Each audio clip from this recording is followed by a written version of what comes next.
Voltos a falar sobre a soberania de Deus. Deus, ele é soberano, e em sua soberania Deus, ele usa pessoas. Deus, ele usa quem ele quer. E no Antigo Testamento, na Antiga Aliança, você já deve ter ouvido alguém falar sobre isso. Deus, ele usava três classes de pessoas especificamente para usar em Israel. A primeira classe de pessoas que Deus usava eram os reis. E o rei, ele tinha que governar com sabedoria. Por exemplo, o rei de Salomão foi o rei mais sábio que reinou em Israel. Mas ele, no final do seu reinado, ele cometeu alguns erros. Por exemplo, ele acumulou muitas riquezas e ele casou com mulheres que não eram israelitas. E isso foi a causa de sua ruína. A primeira classe de pessoas que Deus usava então eram os reis. Então o Senhor derramava sobre essas pessoas o seu Espírito. A segunda classe de pessoas a quem Deus derramava o seu Espírito eram os sacerdotes. Quem eram os sacerdotes? Os sacerdotes eram aqueles que intercediam pelo povo.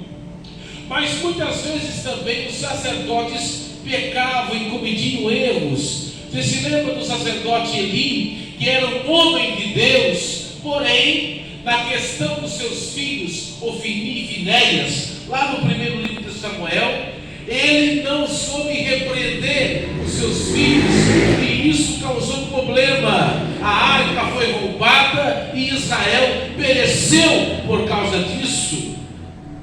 E a terceira classe de pessoas que Deus usava eram os profetas.